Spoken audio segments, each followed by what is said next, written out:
বিসমিল্লাহির রহমানির রহিম আলহামদুলিল্লাহ ওয়াসসালাতু ওয়াসসালামু আলা রাসূলিল্লাহ ওয়া আলা আলিহি ওয়া সাহবিহি ওয়া মান ওয়ালা আম্মা বাদ ফাকাদ ক্বালা আল মুআল্লিফ রাহিমাহুল্লাহু তাআলা ওয়া আন জাবির বিন আব্দুল্লাহ রাদিয়াল্লাহু আনহুমা ক্বালা সাল্লা মুআযুন বিআসহাবিহি আল ইশা ফাতাওয়ালা আলাইহি ফাকালা আন-নবী সাল্লাল্লাহু আলাইহি ওয়াসাল্লাম আতুরিদু আন তাকুনা ইয়া মুআযু ফাত্তানান ইযা আমামতান নাস ফাকরা বিশ-শামসি ওয়া দুহাহা ওয়া সাব্বিহ ইসমা রাব্বিকাল আ'লা ওয়াকরা বিসমি রব্বিক ওয়াল-লাইলি ইযা ইয়াগশা মুত্তাফাকুন আলাইহি ওয়াল লাফযু লিমুসলিম। আল্লাহ পাকের সমস্ত প্রশংসা, সালাত এবং সালাম নাযিল হোক নবী সাল্লাল্লাহু আলাইহি সাল্লামের উপর। আমাদের বুলুগুল মারামের হাদিসের দর্স হচ্ছে 328 নম্বর হাদিস। জাবির বিন আব্দুল্লাহ রাদিয়াল্লাহু তাআলা আনহুমা থেকে বর্ণিত, বলছেন তিনি যে সাল্লা মুআযুন বিআসহাবিল ইশা, মুআয ইবনে জাবাল রাদিয়াল্লাহু তাআলা আনহু তার সাথী সঙ্গীদেরকে, পাড়ার লোকদেরকে নিয়ে এশার সালাত আদায় করলেন, মানে ইমামত করলেন। ফাতাওয়ালা আলাইহিম, আর বড় লম্বা নামাজ পড়ে, দীর্ঘ নামাজ পড়লেন, দীর্ঘ নামাজ পড়ে। এশার নামাজে সূরা বাকারা শুরু করে, অন্য হাদিসে সূরা বাকারা শুরু করে দিয়েছে। ফাকাল নবী সাল্লাল্লাহু আলাইহি ওয়াসাল্লাম, হাদিস সংক্ষেপ করে দেওয়া হয়েছে। তারপরে একটা লোক সারা দিন খেজুরের বাগানে কঠোর পরিশ্রম মেহনত করে কাজ করে এসছে, ক্লান্ত হয়ে নামাজ শেষে সূরা বাকারা শুরু করেছে, চলেই যাচ্ছে, বেচারা বরদাস্ত না করতে পেরে জামাতটা ছেড়ে দিয়ে আলাদা এশার নামাজ পড়ে টান দিয়েছে, চলে গেছে বাড়ি। মুআয বিন জাবাল রাদিয়াল্লাহু তাআলা আনহু অন্য লোকেরা ছিল যে অমুক লোক আপনার জামাত ছেড়ে আলাদা নামাজ পড়ে বাড়ি চলে গেছে। তখন বলছে হাজা মুনাফিক, লোক মুনাফিক, জামাতে নামাজ পড়বে না, এটা মুনাফিক চরিত্র, তাই না? মুনাফিক বলে দিয়েছে। শুনতে পেয়েছে আবার যে আমাকে তো মুনাফিক বলেছে ইমাম সাহেব।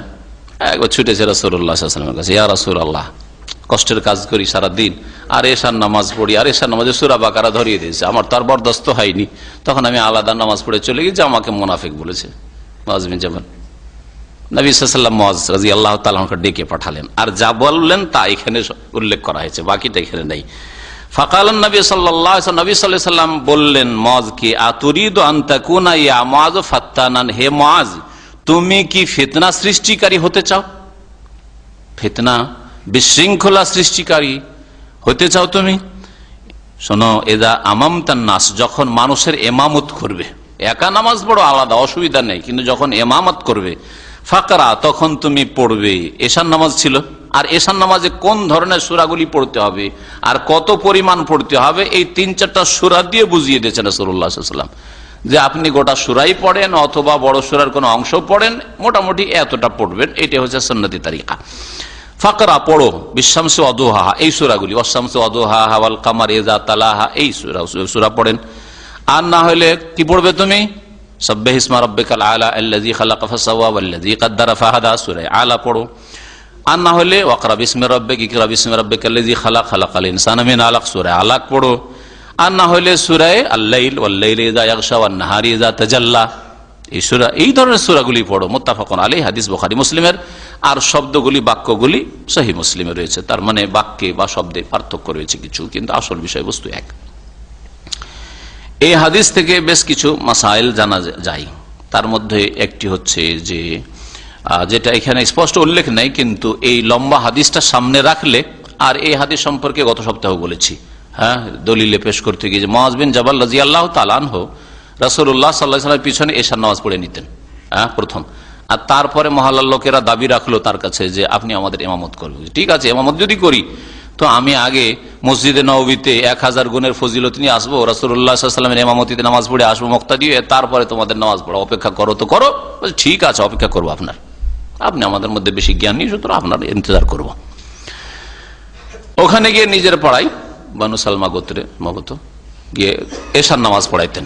মুআয বিন জাবালের নামাজ কি হইতো? নফল, কারণ দ্বিতীয় নামাজ নফল, প্রথমটা হয়ে গেছে ফরজ, হ্যাঁ। আর মুক্তাদিরা কোন নামাজ পড়তেন? ফরজ নামাজ, নবী সাল্লাল্লাহু আলাইহি ওয়াসাল্লামের জামানায়। তাহলে কি বোঝা গেল এর দ্বারা? যে নফলের পিছনে, সুন্নতের পিছনে, তারাবির পিছনে, তাহাজ্জুদের পিছনে ফরজ নামাজ পড়া যাবে, ফরজ নামাজ পড়া যাবে। এটা হচ্ছে স্পষ্ট দলিল মুহাদ্দিসিন কেরামদের, অধিকাংশ আইম্মায়ে কেরামদের, কিছু ফুকাহা ছাড়া। জাওয়াজু ইমামাতিল মুতানাফফিল বিল মুফতারিজ, নফল পড়নেওয়ালা ব্যক্তির ইমামত করা জায়েজ ফরজ পড়নেওয়ালাদের। ফাইনা সালাত মুয়াজ্জিন উলা ফরিজা, কারণ মুয়াজ রাদিয়াল্লাহু তাআলা প্রথম নামাজটি মসজিদে নববীতে ছিল ফরজ, ওয়া সালাতুহু বিকওমিহি, আর নিজের সম্প্রদায়কে নিজে নামাজ পড়াইতেন তিনি, সেটা ছিল হিয়া নফল ছিল। ওরা কি জবাব দিয়েছে জানেন? আমাদের দেশের মাযহাবধারীরা বলছে যে নবী সাল্লাল্লাহু আলাইহি ওয়াসাল্লাম তার হুকুম করেননি, ওইটা হয়তো নিজের ইচ্ছাতে মুয়াজ করেছেন। তো মুয়াজের তো ইজতিহাদে ভুল হইতে পারে, হ্যাঁ, মুয়াজের ইজতিহাদে তো ভুল হয়ে যেতে পারে, এটা কি করে শরীয়তের দলিল হবে? এর উত্তর কি দিবেন? হ্যাঁ, ঠিক আছে, রাসূলুল্লাহ সাল্লাল্লাহু আলাইহি ওয়াসাল্লাম জানতে পারেননি, হয়তো এটা সম্ভাবনা আছে, তো আল্লাহ কি জানেন না? আল্লাহ পাক জানেন। আর মদিনার মাটিতে মসজিদে একটা ভুল নামাজ হচ্ছে, নামাজ পড়ছে মুক্তাদিরা ফরজ নামাজ, আর ইমাম সাহেব নফল, এই নামাজ হয় না। আল্লাহর কাছে যদি না হইতো তো আল্লাহ ওহী নাযিল করতেন না? আল্লাহ কি চুপ থাকতেন? আল্লাহ কি আলমুল গায়ব নন? ঠিক না? জি হ্যাঁ, এটা হচ্ছে তাদের জবাব। কখনো আল্লাহ পাক ভুলের উপর নবীকে এবং নবীর সাহাবায়ে কেরামদেরকে সাব্যস্ত রাখতে পারেন না। অবশ্যই আল্লাহ পাক ওহী নাযিল করে দিতেন, যে কোনো রকমের ওহী হোক না কেন। এর দ্বারা আমরা জানতে পারলাম যে ইমামতির ক্ষেত্রে যত নেক মানুষ হবে, আলেম মানুষ হবে, কোরআনের জ্ঞানী হবে, তত বেশি হকদার হবে। কারণ ওখানে তো আরো লোকেরা ছিল, তারাও তো সাহাবী, কিন্তু মুআজ বিন জাবাল যেহেতু দিন সম্পর্কে সবচেয়ে বেশি জ্ঞান রাখতেন, তো তার ইমামতকে তারা প্রাধান্য দিয়েছিল। এই জন্য আমরা প্রত্যেকে যেখানে আছি, আমাদের যদি ক্ষমতায় থাকে, তাহলে আমরা আমাদের গ্রামের, আমাদের এলাকার যে ভালো মুত্তাকি এবং এলমওয়ালা ব্যক্তি, শুদ্ধ কোরআন তেলাওয়াত করে, কোরআন মুখস্থ রাখে, কোরআনের অর্থ বুঝে, এই সবগুলি মনে রাখবেন। শুধু কোরআনের হাফেজ অনারব আর অর্থ বুঝে না, আর বেশি হেফজ আছে বা বেশি কেরাত সুন্দর, সেই জন্য ইমামতির হক রাখে, এটা কিন্তু হাদিসের অর্থ নয়। ইয়াউমুল কওম আকরামুল কিতাবিল্লাহ হাদিস আসছে, প্রথম কানি শুনে রাখেন যে এই হাদিসের অর্থ এই নয় যে বেশি কেরাত সুন্দর অথবা বেশি কোরআন মুখস্থ আছে। শুধু আরবদের সাহাবায়ে কেরামদের কোরআন মুখস্থর সাথে সাথে অর্থ বুঝতেন না? বুঝতেন না? যার যত বেশি কোরআন মুখস্থ আছে সেই ব্যক্তি দিন সম্পর্কে তত বেশি জ্ঞানী, তাই না?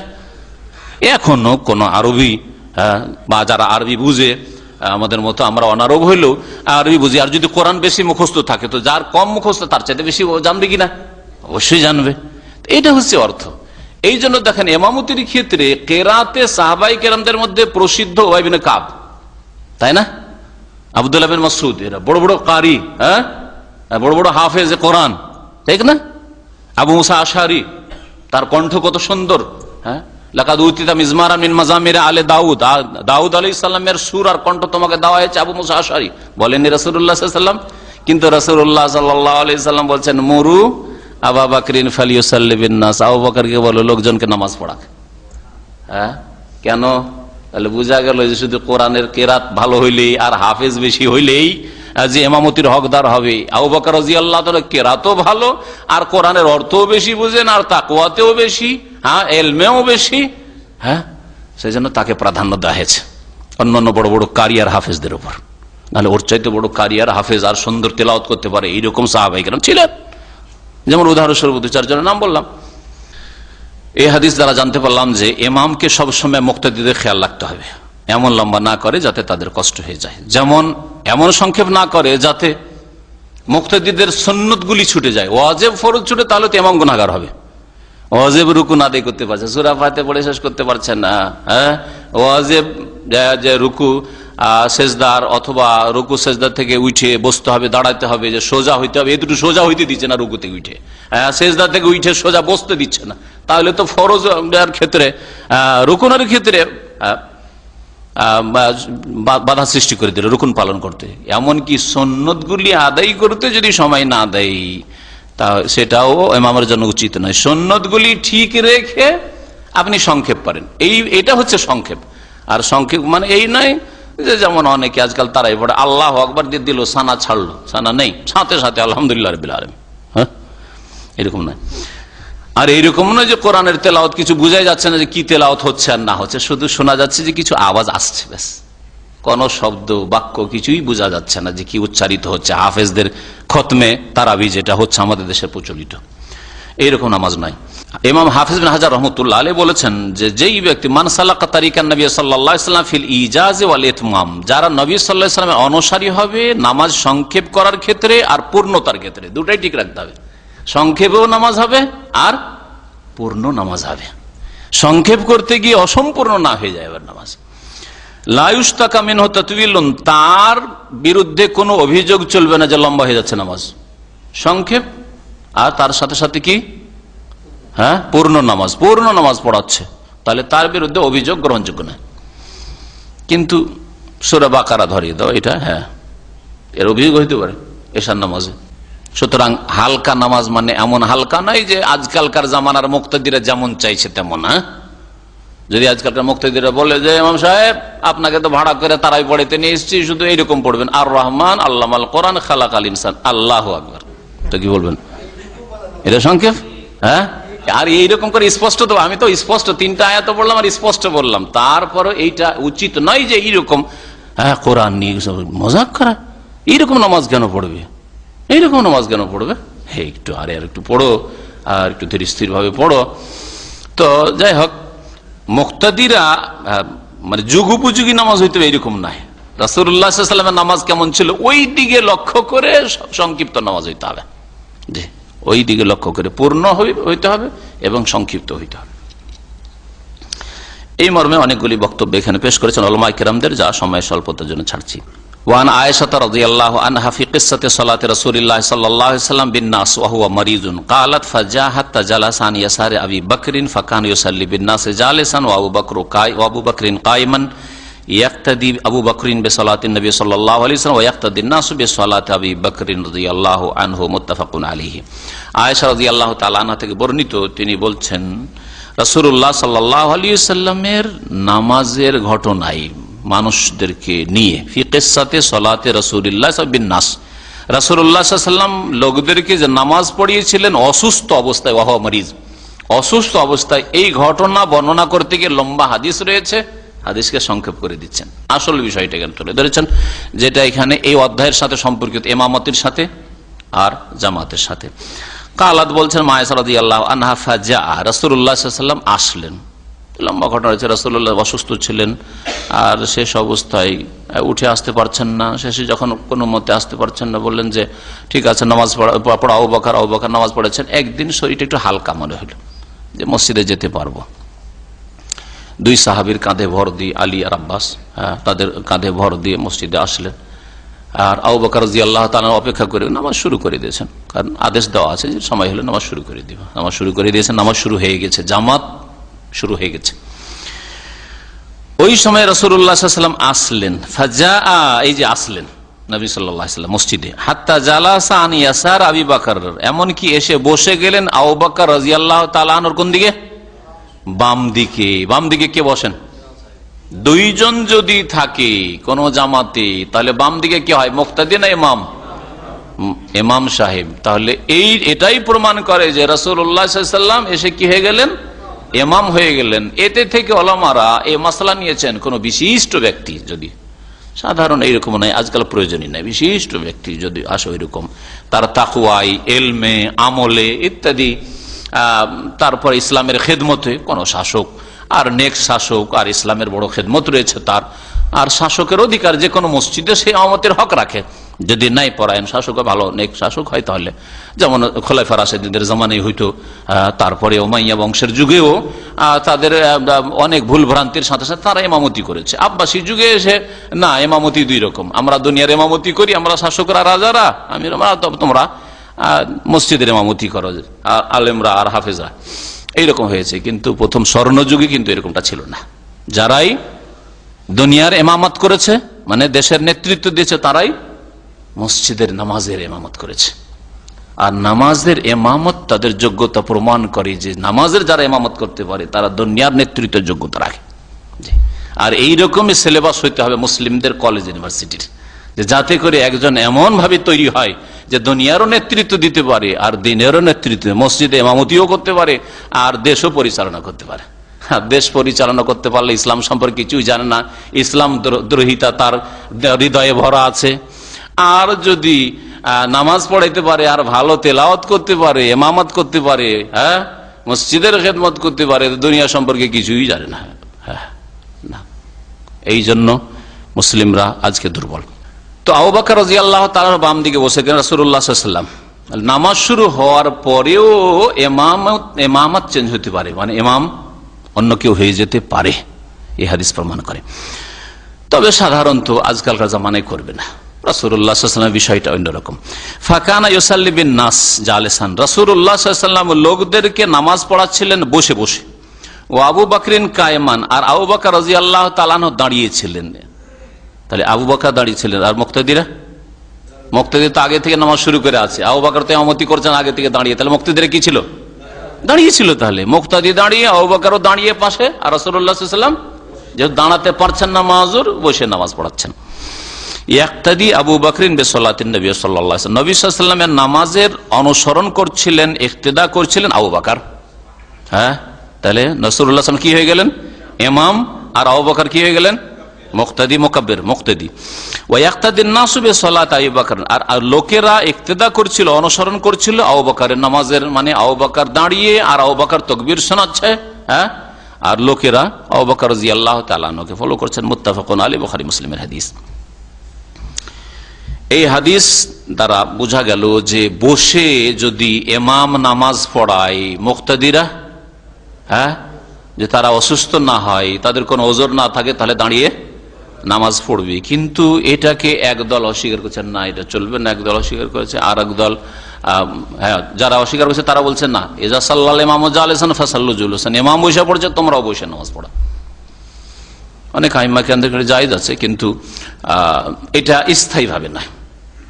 আর বিশেষ করে যে ইমামের রাতে পেশ ইমাম, যাকে আমাদের দেশে বলে, যদি হয় তাহলে, এই জন্য আহমদ বিন হাম্বল বলেছেন যদি ইমামে রাতেব হয়, মানে নিযুক্ত ইমামতিতে মসজিদের, আর এরকম হঠাৎ করে অসুস্থ হয়ে গেছে, আর অসুস্থতা খুব দীর্ঘ হবে না, হয়তো দু চার দিনের জন্য, এমন নয় যে 6 মাস অসুস্থ থাকার বসে বসে নামাজ পড়াইতে থাকবে, এরকম নয়।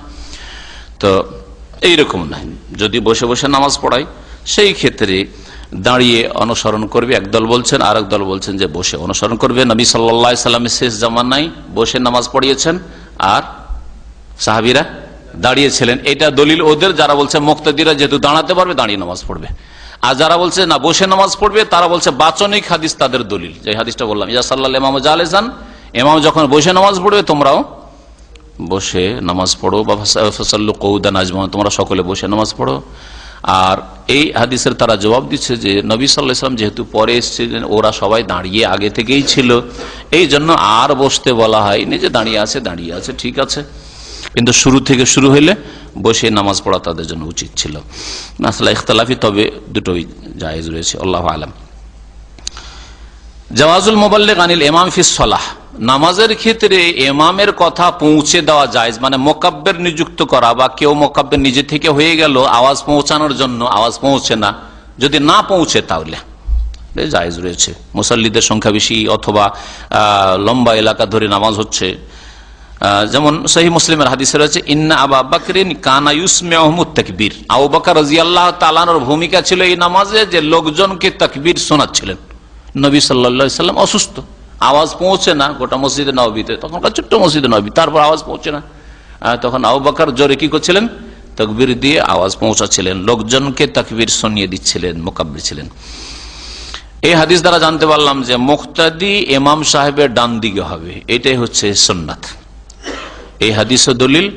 আর নবী সাল্লাল্লাহু আলাইহি ওয়াসাল্লাম মাইমুনা রাদিয়াল্লাহু তাআলা আনহার বাড়িতে তাহাজ্জুদ পড়া শুরু করলেন, আর আব্দুল্লাহ বিন আব্বাস তার খালা মাইমুনা হইতো, রাসূলুল্লাহ সাল্লাল্লাহু আলাইহি ওয়াসাল্লামের একদিকে কে চাচাতো ভাই, আব্বাস রাসূলুল্লাহের চাচা, আর আব্বাসের ছেলে আব্দুল্লাহ, তাহলে চাচাতো ভাই, আর আরেকদিকে চাচাতো ভাইয়ের খালা রাসূলুল্লাহ সাল্লাল্লাহু আলাইহি ওয়াসাল্লামের বিবি মাইমুনা রাদিয়াল্লাহু তাআলা, তো খালার বাড়িতে থাকে, আমরাও থাকি ছোট কালে, 11 বছর বয়স তখন আব্দুল্লাহ বিন আব্বাস রাদিয়াল্লাহু তাআলা আনহু। তো ছিলেন যে নবী সাল্লাল্লাহু আলাইহি ওয়াসাল্লামের নামাজ তাহাজ্জুদ কেমন দেখবো, খালার বাড়ি শুয়ে থেকে, অন্য স্ত্রীর বাড়ি তার থাকা যাবে না, কিন্তু খালার বাড়ি থাকা যাবে। ঘরে আছেন 11 বছরের ছেলে, যেমন দেখেছেন রাসূলুল্লাহ তাহাজ্জুদ শুরু করেছেন, ওইটা শুরু করে দিয়েছেন কোন দিকে? নবী সাল্লাল্লাহু আলাইহি ওয়াসাল্লামের বাম দিকে দাঁড়িয়ে গেছেন। নবী সাল্লাল্লাহু আলাইহি ওয়াসাল্লাম কি করেছিলেন তাকে? কান ধরে, কোনখান দিয়ে? সামনের দিক থেকে এরকম করে না, এই দিক থেকে পিছন দিক থেকে নিয়ে এসেছিলেন, যাতে করে নামাজির মুসল্লির আগে দিয়ে অতিক্রম না করা হয়। এই জন্য, অথচ সামনের দিক দিয়ে টানলে সহজ হইতো, এটা লোকের সামনের দিক দিয়ে টানা কিন্তু সহজ, আর এই দিক থেকে টানা একটু কষ্টকর, তারপরে ওই দিক থেকে টেনেছেন। জি, কারণগত হারকাত প্রমাণিত হলো। ইমামতের নিয়ত করা যেতে পারে যদিও নামাজ শুরু হয়ে গিয়ে থাকে, যেমন রাসূলুল্লাহ সাল্লাল্লাহু আলাইহি ওয়াসাল্লাম পরে এসে ইমামতের নিয়ত করলেন। আর আমাদের দেশের যারা নিয়ত পড়া আর বিদাত করে, হ্যাঁ, তারা কি করে? আগে থেকে বলে, হ্যাঁ, উচ্চারিত, আনা এমামুন লেমান হাজারা, আমি এমাম হইলাম যারা এখন চলে এসছো তোমরা তোমাদের, আর ওমাল্লামিয়া হাজার যারা আসেনি পর আসবে সকলের এমাম হয়ে গেলাম, শেষ পর্যন্ত যারা আসবে। এই বলা বিদাত, এই বলা রাসূলুল্লাহ সাল্লাল্লাহু আলাইহি ওয়াসাল্লামের আদর্শ নাই, সাহাবায়ে কিরামদের আদর্শ নাই। নবী সাল্লাল্লাহু আলাইহি ওয়াসাল্লাম যে নামাজে আসলেন, নামাজ শুরু হওয়ার পরে আবু বকর রাদিয়াল্লাহু তাআলা আনহুর এসে নবী সাল্লাল্লাহু আলাইহি ওয়াসাল্লাম ইমাম হইলেন না নবী সাল্লাল্লাহু আলাইহি ওয়াসাল্লাম মুক্তাদি থাকলেন, এই নিয়ে উলামাদের দ্বিমত থাকলে সঠিক হচ্ছে কোনটা বললাম, যে নবী সাল্লাল্লাহু আলাইহি ওয়াসাল্লাম ইমাম হয়ে গেলেন আর আবু বকর ইমামতি থেকে নিজে সরে গিয়ে কি হয়ে গেলেন? মুক্তাদি হয়ে গেলেন। এর বেশ কিছু দলিল রয়েছে, তার একটি হচ্ছে আয়েশা রাদিয়াল্লাহু তাআলা আনহার উক্তি, তিনি বলছেন ইয়াক্তাদি আবু বকর বিসসালাতিন নবী সাল্লাল্লাহু আলাইহি ওয়াসাল্লাম, এই হাদিসটাতে আছেন আবু বকর নবী সাল্লাল্লাহু আলাইহি ওয়াসাল্লামের অনুসরণ করছিলেন আর লোকেরা আবু বকরের নামাজে করছিল। আর দ্বিতীয় যুক্তি হচ্ছে যে আবু বকর রাদিয়াল্লাহু তাআলা কখনো নবী সাল্লাল্লাহু আলাইহি ওয়াসাল্লামের ইমামতির উপর সন্তুষ্ট হতে পারে না, যে নবী আসবেন আর আমি ইমামতি করতে হবে, এটা কখনো হতে পারে না। যেমন এর আগে একটা ঘটনায় নবী সাল্লাল্লাহু আলাইহি ওয়াসাল্লাম এক জায়গায় বিচার সালিসের জন্য গিয়েছিলেন আর নামাজ এদিকে অপেক্ষা করে করে শুরু করে দিয়েছেন। নবী সাল্লাল্লাহু আলাইহি ওয়াসাল্লাম ওই চলে এসেছেন, কুবা থেকে ফিরে চলে এসেছেন, ইশারা করলেন নবী সাল্লাল্লাহু আলাইহি ওয়াসাল্লাম নামাজ শুরু করেছে, তুমি পড়াও, কিন্তু না, পিছনে সরে গিয়েছেন আবু বকর রাদিয়াল্লাহু তাআলা। নামাজের মধ্যে নবী সাল্লাল্লাহু আলাইহি ওয়াসাল্লাম এসে ইমামত শুরু করলেন আর বাম দিকে যখন বসেছেন নবী সাল্লাল্লাহু আলাইহি ওয়াসাল্লাম, এটাও একটা যুক্তি প্রমাণ যে নবী সাল্লাল্লাহু আলাইহি ওয়াসাল্লাম কি হয়ে গেলেন? ইমাম হয়ে গেলেন। জি। ওয়ান আবি হুরায়রা রাদিয়াল্লাহু আনহু আন্না নবী সাল্লাল্লাহু আলাইহি ওয়াসাল্লাম قال اذا اما احدكم الناس فليخفف فان فيهم الصغير والكبير والضعيف وذا الحاجه فاذا صلى وحده فليصلي كيف شاء متفق عليه। আবু হুরায়রা রাদিয়াল্লাহু তাআলা আনহু থেকে বর্ণিত, তিনি বলছেন নবী সাল্লাল্লাহু আলাইহি ওয়াসাল্লাম বলেছেন, ইযা আম্মা আহাদুকুম বিন-নাস, তোমাদের কেউ যদি মানুষের ইমামত করে, একা নামাজ না ইমামতি করছেন, ফালিয়ুখাফফিফ, যেন হালকা নামাজ পড়ে। কিন্তু হালকার ক্ষেত্রে মনে রাখবেন, হালকা মানে রুকুন ওয়াজিব নামাজের আর সুন্নতগুলি ঠিক রেখে হালকা। সুন্নত হচ্ছে কমপক্ষে 3 বার তাসবিহ করা, এমনকি ওলামারা বলছেন না ইমাম 3 বার না, ইমাম 5 বার করবে, এটাই হালকা। হ্যাঁ, 10 বার করবে, এটা একটু লম্বা, বুঝতে পেরেছেন? 5 বার করে, কারণ ইমাম 5 বার করলে মুক্তাদি মুরুক্ষ হইলেও অশিক্ষিত হইলেও 3 বার করতে পারবে, ঠিক না? তো এই জন্য 3 বার তো তাসবিহ করে সুবহান রাব্বিয়াল আযীম, সুবহান রাব্বিয়াল আযীম, সুবহান রাব্বিয়াল আযীম, আর উচ্চারণ শুদ্ধ করবে যাতে স্পষ্ট হয়। এতক্ষণ সময় লাগবে। হালকা যেন নামাজ পড়ে। কেন ইমামতিতে হালকা করে? ফাইন্না ফিহিমুস সাগীর, কারণ তাদের মধ্যে নাবালকরা, ছোটরা রয়েছে যারা অধৈর্য, কখন শেষ হবে যে দৌড় দিব, দেখছেন না এখানে, হ্যাঁ, ওয়াল কাবীর, আর বুড়োরা রয়েছে, বৃদ্ধরা রয়েছে, ওয়া দাঈফ, আর দুর্বল অসুস্থ রোগীও রয়েছে, ওয়া জাল হাজা, আর প্রয়োজন আলা ব্যক্তি রয়েছে, প্রয়োজন আছে একজন, তাড়াতাড়ি আছে যে নামাজ সালাম ফিরলে ওকে দৌড় দিতে হবে, এমার্জেন্সি আছে, এয়ারপোর্টে যেতে হবে, হ্যাঁ, তার বাস ছুটে যাবে, তার উমরার বাস ছুটছে, হ্যাঁ, অথবা আর কিছু বিভিন্ন রকমের হতে পারে। যারা পেট্রোল স্টেশন যারা নামাজ পড়ে তাদের অবস্থা দেখেন, এদিকে বাস, হ্যাঁ, হরন দিচ্ছে, আর ওইদিকে নামাজ লম্বা শুরু করে দিচ্ছে, কি মুসিবতে পড়বে, হ্যাঁ, কি মুসিবতে পড়ে চিন্তা করেন। তোর নামাজ হবে, খুশি সব যাবে, তার পেরেশান হয়ে যাবে যে গেল আমার বাস।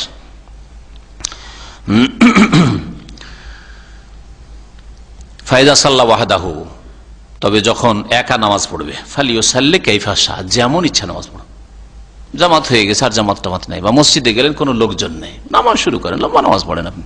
কিন্তু যখনই দেখলেন যে আমার সাথে পিছনে লোক লেগে গেছে, হ্যাঁ, আরো লোক ইক্তেদা করা শুরু করে, তখন সংক্ষেপে নামাজ পড়েন। ওলামারা আর একটি মাসলা বলছেন, যদি মুক্তাদিদের সংখ্যা কম হয় আর মুক্তাদি গুলো সবাই যদি একমত হয়ে বলে যে আমরা লম্বা নামাজ চাই, এই ক্ষেত্রে কি মাসলা? মুক্তাদি অনেক হলে তো সব লোককে জিজ্ঞেস করা মুশকিল, আর অনেকে হয়তো পরে আসছে ইমাম শুরু করার পরে, হ্যাঁ, ঠিক না? অথবা রাস্তায় হাইওয়ের উপরে মসজিদ, কত লোক আছে, নতুন নতুন লোক আসছে, তাহলে তো আলাদা বিষয়। কিন্তু আপনার মহল্লার মসজিদ, এই পাড়ার মহল্লার লোক ছাড়া বাইরের লোক সাধারণত নামাজ পড়তে আসে না, আর মহল্লার যে 20 জন 30 জন লোক নামাজ পড়ে, তারা সবাই বলছে এশার নামাজ আমাদেরকে, হ্যাঁ, একটু লম্বা পড়াবেন, আধা ঘন্টা যাতে লাগে। ইমাম সাহেবকে যদি বলে তো কি করতে হবে?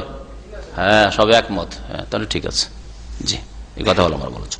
ওয়ান আমর ইবনে সালামা রাদিয়াল্লাহু আনহু قال قال ابي جئتكم من عند النبي صلى الله عليه وسلم حقا قال فاذا حضرت الصلاه فليؤذن احدكم وليؤمكم اكثركم قرانا قال فنظروا فلم يكن احد اكثر مني قرانا فقدموني وانا ابن 6 او 7 سنين রাওয়াহুল বুখারী ও আবু দাউদ ও নাসাই।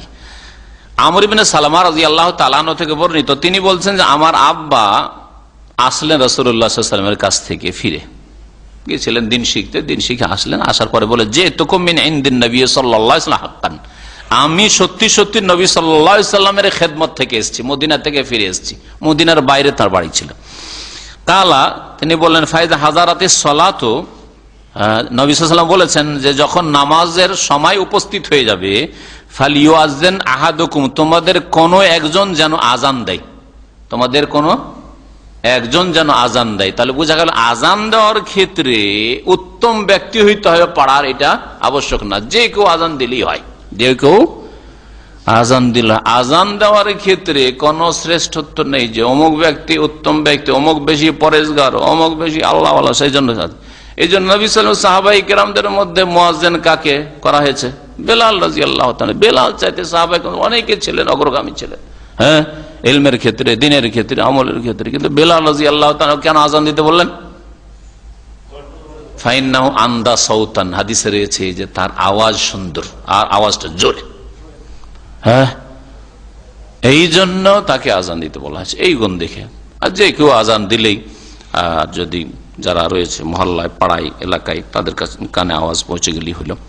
যে কেউ আজান দিলে তাহলে চলে। স্পষ্ট আহাদুকুম থেকে, ওয়ালিয়ুআম্মাকুম আকসারুকুম কোরআনান, আর তোমাদের ইমামত যেন করে যার কাছে কোরআন সবচেয়ে বেশি আছে, যার কাছে কোরআন সবচেয়ে বেশি আছে, মানে কোরআন যার বেশি মুখস্থ আছে আর কোরআনের অর্থ যে বেশি বুঝে, দুটোই অর্থ। এর মানে এই নয় যে ওয়ান আরব হাফেজ আর কোরআনে বেশি মুখস্থ আছে, আর জালিকাল কিতাবুল লা রাইবা ফি এর মানেই বুঝে না, তো আর বাকি হুকুম আকাম কি বুঝবে? হ্যাঁ, এইসব বুঝে না, আর হাফেজের ভিত্তিতে শুধু আলেমের ওপর প্রাধান্য দিয়ে হাফেজ তুমি নামাজ পড়ো, এটা তরিকা না, এটা এই হাদিসের অর্থ নয়।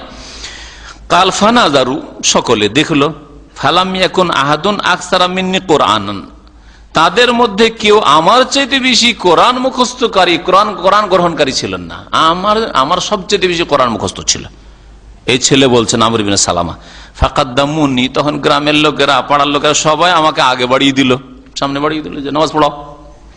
ওয়ানা ইবনু সিত্তিন আও সাবস্তানিন, আর তখন আমি 6 বছরের ছেলে ছিলাম অথবা 7 বছরের ছেলে, 6-7 বছর বয়স ছিল। রাওয়াহুল বুখারী, হাদিস কোথায়?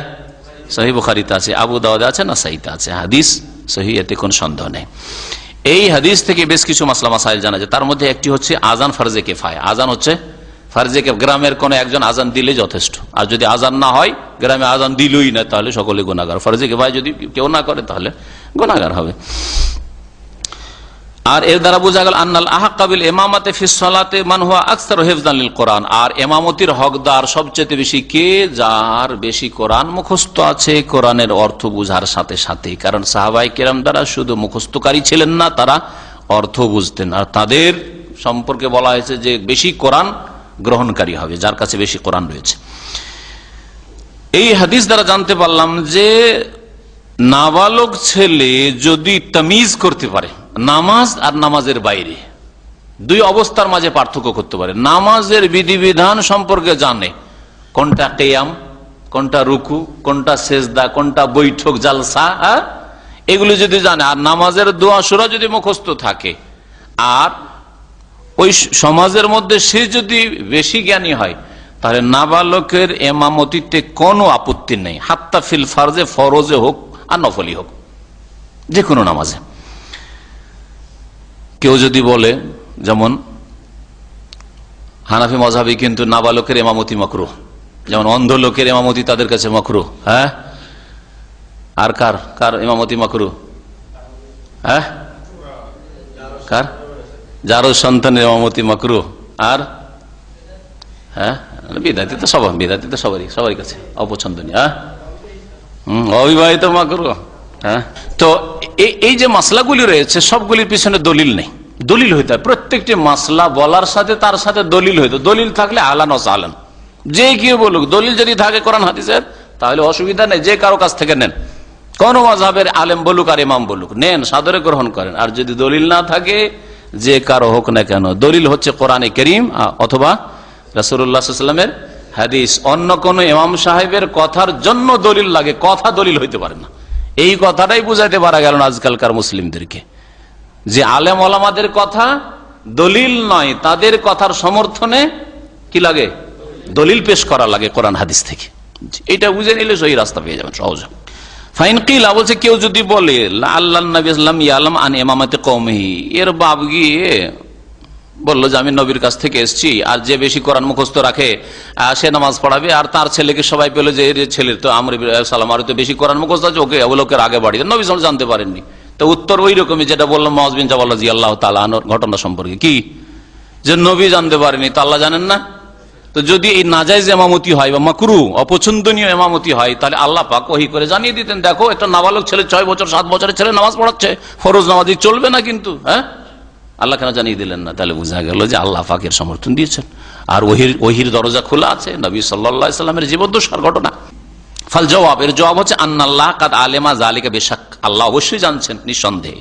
ওয়া কাউনুল্লাহ তাআলা আকাররাহু, আল্লাহ পাক রব্বুল আলামিন এটাকে সাব্যস্ত রেখেছেন। ওয়ালাম ইয়ানজিল আলা নবী ওয়াহিয়ুন আলা বুতলান ইমামতিহি, আল্লাহ পাক ওহী নাযিল করে এই নাবালকের ইমামতি বাতিল ঘোষণা করেননি। এটা দলিল হচ্ছে আন্না মা ফাআলু হাক্কুন, যে এরা যে করেছে নাবালককে ইমামত দিয়েছে এটা হচ্ছে ঠিক, ওয়ালাইসা বিবাতিল, এটা ভুল নয়। এই হাদিস দ্বারা জানতে পারলাম যে তামিজ, হিতাহিত জ্ঞান, ভালো মন্দের মাঝে পার্থক্য, নামাজ আর নামাজের বাইরের মাঝে পার্থক্য, পাকি আর নাপাকির মাঝে পার্থক্য একটা নাবালক ছেলে 6 বছর 7 বছর বয়সে করতে পারে, 6 বছর 7 বছর বয়সে করতে পারে। এই জন্য নবী সাল্লাল্লাহু আলাইহি ওয়াসাল্লাম বলেছেন, মুরু আওলাদাকুম বিসসালাতি ইযা বালাগু 7 সিনিন ওয়া হুম আবনাউ 7 সিনিন, যখন তোমাদের ছেলেরা 7 বছর বয়সে পৌঁছে যাবে তখন তাদেরকে কি করো? নামাজের নির্দেশ দাও। তাহলে বোঝা যায় যে 7 বছর বয়সে এই জ্ঞানটা হয়ে যায় যে কোনটা নামাজ, কোনটা নামাজের বাইরে, কোনটা পাকি, কোনটা না পাকি, মসজিদ কি জিনিস, মসজিদে পেশাব পায়খানা করতে হয় না। 6 বছর 7 বছর ছেলে বুঝছে, সেজন্য 7 বছর বয়সে নামাজের নির্দেশ দিতে বলা হয়েছে। 3 বছর 4 বছর 5 বছর ছেলে নাও বুঝতে পারে, এই জন্য 3 বছর 4 বছরের বাচ্চাদেরকে মসজিদে নিয়ে যাওয়া উচিত নয়, মসজিদে নিয়ে যাওয়া উচিত নয়, কারণ বুঝে না। আর এরকম ঘটনা ঘটছে। এই হাদিস দ্বারা জানতে পারলাম যে কোরআন মানুষকে সম্মানিত করে, যেমন আখিরাতে সম্মানিত করবে তেমন দুনিয়াতেও সম্মানিত করে। 7 বছর 6 বছরের বাচ্চা আর সাহাবাই কেরামদের বড় বড় 50 বছর 60 বছরের সাহাবী, তাদের ইমামত করছেন, কিভাবে আল্লাহ পাক সম্মানিত করেন কোরআন দিয়ে। এই হাদিস দ্বারা বুঝতে পারলাম যে ইমামতি করা আর আজান দেওয়া দুটোর মধ্যে কোনটা কাজ বেশি ভালো, উত্তম? ইমামতি উত্তম। এই জন্য ইমামতির ক্ষেত্রে বলা হয়েছে যার কাছে বেশি কোরআন আছে, সে কোরআনের জ্ঞান আছে, সে ইমামতি করবে। পক্ষান্তরে আজানের ক্ষেত্রে যে কেউ আজান দিলেই চলে। বোঝা গেল যে মুয়াজ্জিন চাইতে ইমাম হচ্ছে উত্তম। ভাষ্যকার তো বলেছেন যে হানাফি মাযহাবে নাবালকের ইমামতি চলবে না, জায়েজই নয়, মাকরুহ শুধু নয়। বলছেন জাহাবাল হানফিয়া ইলা আদামে সিহাত ইমামতি সাবি, নাবালকের ইমামতি তাদের কাছে চলবেই না, হ্যাঁ, তাদের কাছে ফরজে হোক আর নফলে হোক। এই জন্য তারাবি পড়াইতে আমার ছেলেরা ওই জামেল কোম্পানিতে 11-12 বছর বয়সে গিয়েছিল, কয়েক বছর আগের ঘটনা, যখন ওবায়দুল্লাহর বয়স ছিল 11-12 বছর, জামেল এয়ার কন্ডিশনে। তখন একটা বছর তো কোন রকম চালিয়ে দিয়েছে, তারপরের বছর 1 বছর চলে গেল, তারপরের বছর ওরা দল ফাঁকি এমন আসলো যে ইমামতি করতে দেওয়া হবে না। হ্যাঁ, নাবালক ইমামতি জায়েজ নাই। এই গোঁড়ামি পাকিস্তান, ভারত আর বাংলাদেশে রয়েছে। জি হ্যাঁ, অথচ নবী সাল্লাল্লাহু আলাইহি সাল্লামের সাহাবায়ে কেরামদের আমল, নবী সাল্লাল্লাহু আলাইহি সাল্লামের জামানার ঘটনা, 7 বছরের ছেলে নামাজ পড়াচ্ছে, 7 বছরের ছেলে ফরজ নামাজ পড়াচ্ছে। তারাবির নামাজ যদি 12 বছর 11 বছরের ছেলে পড়াইলে তো অসুবিধাটা কোথায়? হাফেজে কোরআন, তারাবি সম্পর্কে বুঝে, নামাজের মাসাইল বুঝে, আর কি চান আপনি? মালিকি হানাবেলারা বলছেন যে নফল নামাজ চলবে কিন্তু ফরজ নামাজ চলবে নাবালকের। এদের কাছে, মালিকি হাম্বেলিদের কাছে নফল নামাজের ইমামতি চলবে নাবালকের 7 বছর 8 বছর 10 বছর বয়সে, কিন্তু ফরজ নামাজে চলবে না। আর ইমাম শাফেঈ বা শাফেঈরা বলছে সিহাতু ইমামাতিহি ফিল ফরজ ওয়ান নাফলে। শাফেঈরা আহলে হাদিস মুহাদ্দিসিনে কেরাম তারা বলছেন এই হাদিস স্পষ্ট, সুতরাং ফরজ হোক আর নফল হোক, একে ফাকাদ্দামুনি, আমাকে সামনে বাড়িয়ে দিল নামাজ পড়ার জন্য, এটা নফল নামাজ ছিল শুধু। সুতরাং এই হাম্বেলি আর মালিকিদের নফল নামাজের সাথে খাস করা এটা মন গড়া ফতুয়া। সেই ফতুয়া হচ্ছে যে ফরজ হোক আর নফল হোক, যদি কোরআন যথেষ্ট মুখস্থ থাকে আর নামাজের আহকাম বুঝে, কোন জায়গায় ভুল হয়ে গেলে সহজ সিজদা করতে হবে এটাও জানে, মাসলা মাসাইল জানা রয়েছে, তাহলে সে ইমামতি করতে পারবে, নাবালক হইলেও, ফরজে হোক অথবা সুন্নত নফলে হোক, তারাবিতে হোক।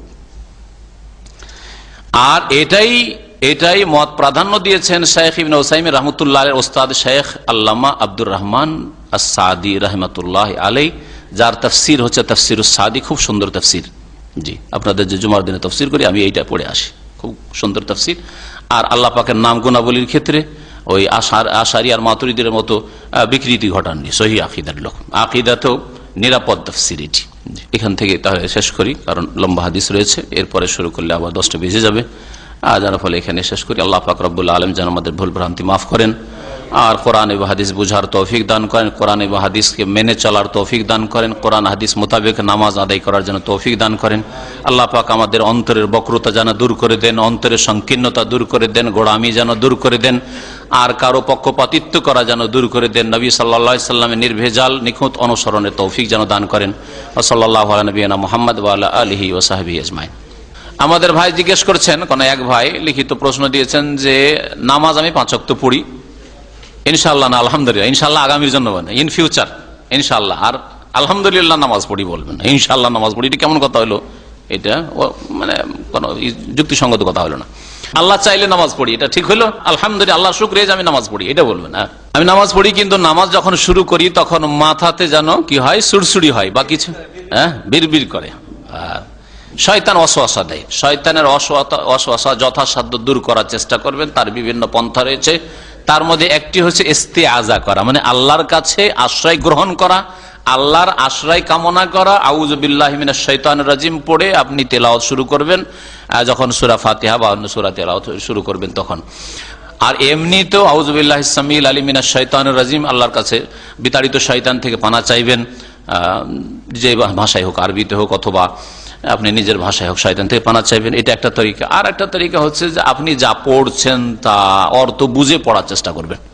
তাসবিহ পড়ছেন যেন অর্থটা বুঝেন, সূরা পড়ছেন যেন অর্থটা বুঝেন, হ্যাঁ, আত্তাহিয়াত পড়ছেন অর্থটা বুঝার চেষ্টা করেন, হ্যাঁ, শুনছেন যখন কোরআনে কারীম তো বুঝার চেষ্টা করেন যে ইমাম সাহেব কি পড়ছে।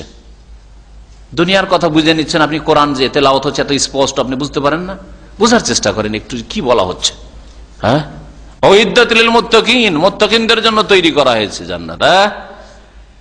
জাহান্নামীদের কথা আসছে, জান্নাতের কথা আসছে, জাহান্নামের কথা আসছে, কোন ঘটনা বলি আসছে, অনেকটাই আরবি বুঝতে পারছেন যারা বিশেষ করে সৌদি আরবে, তার কারণে একটু বুঝে চেষ্টা করেন একটু বুঝার। আর তাফসীর গুলো নিয়মিত শুনেন, বারবার শুনলে কিন্তু ওগুলো মনে বসে যায়, বুঝতে পারেন। জি, তো বুঝার চেষ্টা করবেন, তাহলে ওয়াসওয়াসা, শয়তানের ওয়াসওয়াসা দূর হবে। আর শয়তান সবসময় লেগে আছে, আপনার ঈমানে দুর্বলতা অথবা তাহারাতে উযুতে দুর্বলতা হইতে পারে, আমলে দুর্বলতা কমজোরি হইতে পারে, নামাজ হয়তো ঠিক আছে, যার ফলে হয়তো শয়তান সুযোগ নিচ্ছে। ভাই জিজ্ঞাসা করছেন যে চলা অবস্থায় রাস্তায় চলছে আর দুরুদ পড়ছে, কোনো অসুবিধা নেই। হ্যাঁ, আল্লাহ পাকের জিকির আজকার, ফাজকুরুল্লাহ কিয়ামান ওয়া কুউদান ওয়া আলা জুনুবিকুম, দাঁড়িয়ে বসে শুয়ে সবসময় আল্লাহ পাকের জিকির আজকার করো। আর দুরুদ হচ্ছে আল্লাহর কাছে নবীর জন্য রহমত চাওয়া, বরকত চাওয়া। সত্যি এটাও আল্লাহ পাকের স্মরণ, আল্লাহ কি স্মরণ করছেন, নবী সাল্লাল্লাহু আলাইহি সাল্লামের জন্য আল্লাহ পাকের কাছে দোয়া করেছেন, সুতরাং এটাও জিকিরের অন্তর্ভুক্ত। নবীর নামাজ সাল্লাল্লাহু আলাইহি ওয়াসাল্লাম বলছে এটা জিকিরুল্লাহ না, আল্লাহ পাকই স্মরণ করলাম। আল্লাহকে বললাম যে তোমার নবীর উপর তুমি রহমত বর্ষণ করো, শান্তি বর্ষণ করো সাল্লাল্লাহু আলাইহি ওয়াসাল্লাম, তাই না? তো আপনি দাঁড়িয়ে হোক আর বসে হোক আর শুয়ে হোক, যে কোনো অবস্থায় আপনি তা করতে পারবেন। জি, মায়ের জমিতে ওই রকমই ভাবে যেমন বাপের জমিতে আল্লাহ ভাগ করেছেন সমানভাবে, সমানভাবে মানে বাপের জমিতে যেমন ছেলেরা 2 ভাগ পাবে আর মেয়ে পাবে 1 ভাগ, যদি ছেলে মেয়ে 2 রকম থাকে, ভাই বোন 2 রকমই থাকে। আর শুধু মেয়ে থাকলে ওর হিসাব আলাদা, শুধু মেয়ে থাকলে 1 মেয়ে থাকলে অর্ধেক নিতে পারবে, 2 মেয়ে বা তার বেশি থাকলে 2/3 অংশ নেবে, 1/3 অংশ মেয়েরা নিতে পারবে না, ওটা অন্য আত্মীয় স্বজনরা নেবে কাছের, বুঝলেন তো? আর যেমন বাপের ক্ষেত্রে এই হুকুম, বাপের সম্পদের ক্ষেত্রে ছেলে মেয়েদের মধ্যে ভাগ হবে লিজ্জাকারে মিসলু হাজ্জিল উনসায়াইন। হ্যাঁ, পুরুষ ছেলের জন্য, ছেলে সন্তানের জন্য মিসলু হাজ্জিল উনসায়াইন, 2 মেয়ের সমান। 2 মেয়েতে যতটা পাবে, ধরেন 4 লাখ টাকা, 3 লাখ টাকা ছেড়ে গেছে, এটা উদাহরণ দিয়ে বলছে, তাহলে বুঝতে হবে 3 লাখ টাকা কার আছে, বাপের আছে অথবা মায়ের, একই হুকুম। আর একটা ছেলে আছে, হ্যাঁ, আর কি আছে, একটা মেয়ে আছে, তাহলে কি হবে? হ্যাঁ, 2 লাখ টাকা ছেলে পাবে আর 1 লাখ পাবে 3 বিঘা জমি, ওই রকমই একই লিজ্জাকারে মিসলু হাজ্জিল উনসায়াইন। জি, আর আমাদের দেশে এই জেহালত আছে, মা মানে মেয়ের সম্পর্ক বেশি, মায়ের গয়নাগুলো সব মেয়েরা নিয়ে যাবে। আমি দেখেছি আমার মা খালারা 5 বোন ছিল, যেমন আমার নানি মারা গেল, যতগুলি অলংকার ছিল সব 5 বোন মিলে ভাগ করে নিল, আর তখন আমি ছোট কালে চৌথি জামাতের ছাত্র, মনে পড়ছে তখন মাসলা বুঝতাম না, সব ভাগ করে নিয়ে আসলো, রূপা আর সোনা যা ছিল আগের যুগে সব ভাগ করে ভেঙে চুরে নিয়ে আসলো। আর মামারাকে কিছুই দেওয়া হলো না, জুলুম হইল। ওর চাইতে বড় জুলুম কি করেছে, 60 বিঘা জমি মামাদেরকে 15 বিঘা 15 বিঘা 15 বিঘা করে 3 15 45 লিখে দেওয়া হয়ে গেছে, বা তারও বেশি লিখে দেওয়া হয়েছে। 5-7 বিঘা জমি আছে, আর জেহালতের সীমা নেই। বলছে যে আমার মেয়েদেরকে 1 বিঘা করে দিয়ে দিও, আমার মেয়েদেরকে 1 বিঘা করে দিও। 60 বিঘা জমি, 5টা বোন আর 3টা যদি ভাই থাকে তাহলে কত পেতে পারে চিন্তা করেন আপনি। সেখানে 5 বিঘা 7 বিঘা করে পাবে হয়তো, সেখানে বলছে 1 বিঘা করে দিয়ে দেবো। দেওয়ার সময় বাস্তবে কি হলো, 1 বিঘা জমি যখন চাইতো, না না না দেবো না, ওর দাম দিয়ে দেবো, মূল্য দিয়ে দেবো। কখন, যখন হবে পয়সা তখন। আচ্ছা হইলো পয়সা এক এক করে, জমি চলছে 20,000 টাকা বিঘা, তখনকার কথা বলছে, এখন তো 3 লাখ 4 লাখ টাকা বিঘা চলে গেছে। আমার মনে পড়ছে এইসব ঘটনা। 20 লাখ টাকা কি বলছে, 20,000 টাকা বিঘা জমি চলছে, কত টাকা করে দেবো, 9,000 টাকা করে, ভালো করে 9,000 টাকা করে। এই জুলম অত্যাচার করা হয় বাপের সম্পদের ক্ষেত্রে মেয়েদের উপর, আর মায়ের সম্পদের ক্ষেত্রে ছেলেদের উপর জুলম অত্যাচার করা হয়। এই জালেম সমাজের উপর আল্লাহ পাকের কি করে দয়া রহমত হয় বলুন? এত বড় জালেম যদি হয়, নিজের ছেলে মেয়েদের উপর জুলুম যদি করে, তাহলে কি অবস্থায় মুসলিম সমাজ আছে বলুন দেখি। কোন ঘরে এইরকম ইনসাফ হচ্ছে যে ভিটে মাটিতে মেয়েকে। এবারও গিয়ে বলে আসলাম, আমার আত্মীয়দের ঘরে আলোচনা করতে গিয়ে বলে আসলাম, দেখো তোমাদের যে ভিটে মাটিটা আছে তোমার মায়ের নামে, তোমার বাপের নামে, ওতেও কিন্তু এই বনগুলির হক আছে। কিন্তু আমাদের দেশের মানুষরা মনে করে, ভিটে মাটি মানে ছেলেরা নিবে, বসবাস করবে, মেয়ে তো চলে গেছে অন্য সংসারে, ওর আবার এখানে কি অধিকার আছে, মাঠের জমিগুলো নিবে, অসুবিধা নাই। খুব যদি ভালো হয় তো মাঠের জমিতে একটু ভাগ টাগ দেবে, যেগুলো ছিটছাট এদিক ওদিক আছে। আর যেটা এক দাগে, দাগ বুঝেন তো, 1 দাগে 5 বিঘা 7 বিঘা, ওইটা আবার ছেলেরাই দেবে, ভালো জমিটা। হ্যাঁ, আমাদের দেশে আমাদের আঞ্চলিক ভাষা বলে খাসির কলিজা, খাসির কলিজা জমি যেগুলো, ওগুলো নেবে ছেলে। আর যেগুলো ছিটছাট চামা আর ওই সব বেলে মাটি, যেগুলো তো কিছু হয় না, ওগুলো ওই মেয়েরা বেঁচে খুঁচে নিয়ে যাবে। যদি একটু ভালো হয়, কানা মামা এগুলি, হ্যাঁ কানা মামা যদি হয় মুসলিম, কথা বলছে আল্লাহ পাক হেদায়েত করে। এই মুসলিম সমাজের অবস্থা, আমি তো মনে করি অধিকাংশ বাপ মা নাজাত পাবে না, অধিকাংশ বাপ মা আমাদের সমাজে নাজাত পাবে না। আমি যেখানে বড় হয়েছি, যেসব এলাকার খবর রাখি, আর সব এলাকারই খবর রাখার এখন চেষ্টা করি, কারো দাওয়াতের কাজ করলে মানুষের অবস্থা তুলে ধরতে হয়, নাজাত পাবে না ইল্লা মান রাহিমাল্লাহ।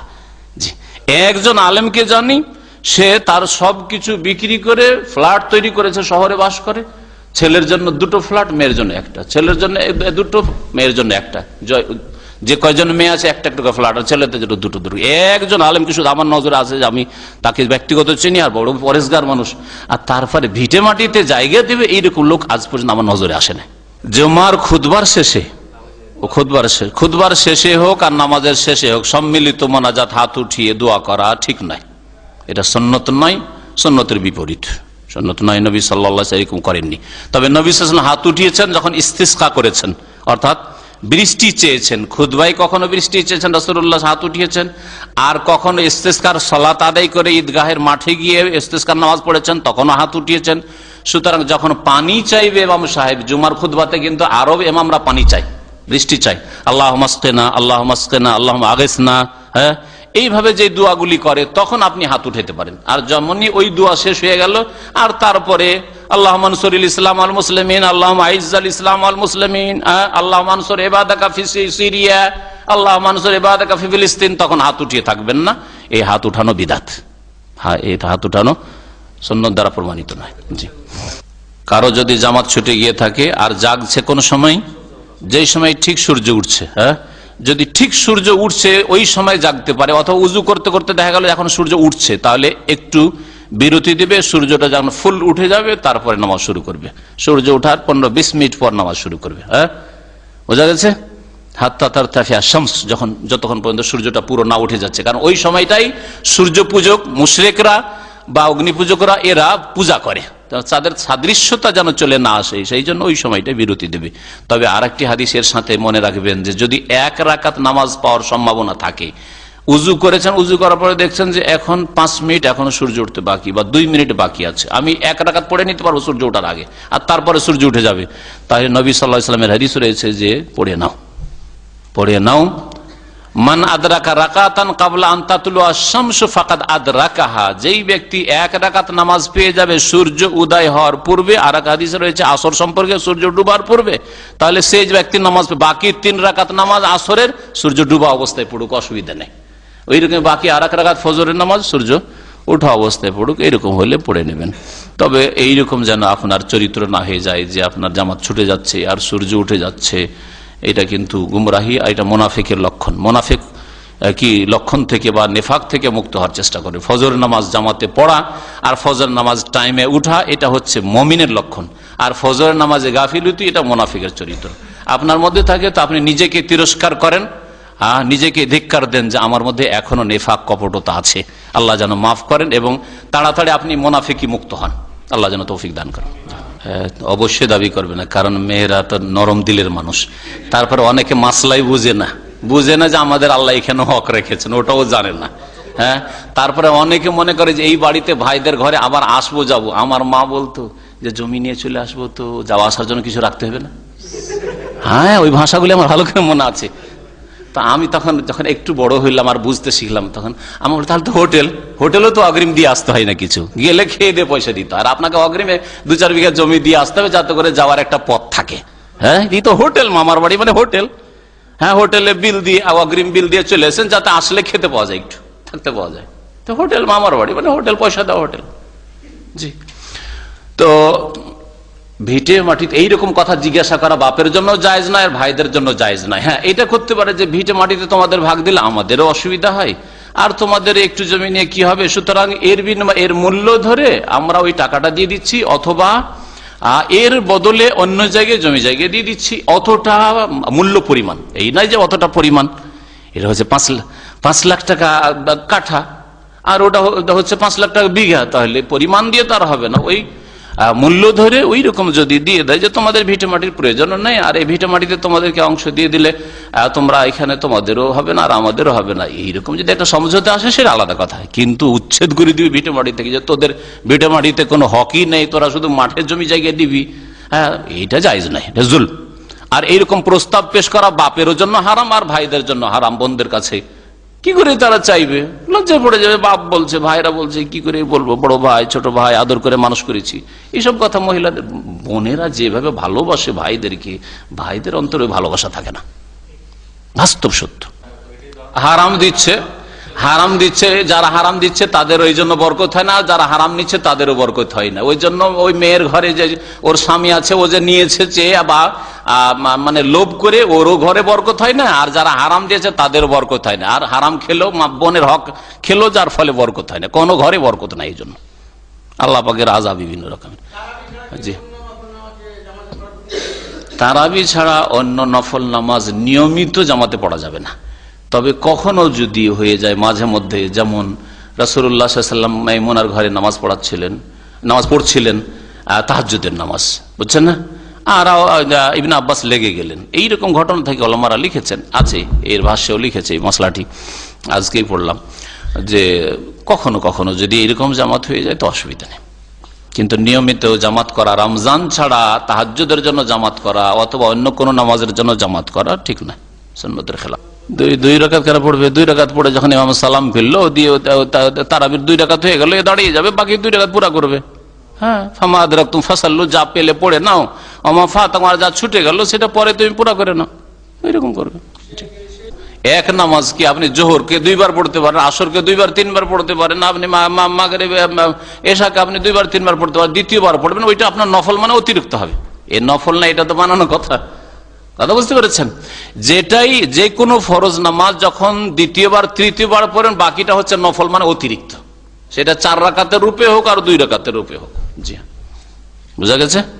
আর এমনি যখন নামাজ নফল পড়বেন, এমনি নফল, তখন সলাতুল লাইলি ওয়ান নাহারে মাসনা মাসনা, রাত দিনের নামাজ 2 করে তোমরা পড়ে, এটা তাও উত্তম, এটা হচ্ছে উত্তম। কিন্তু যদি কেউ 4 পড়ে তো জায়েজ রয়েছে অবস্থায়।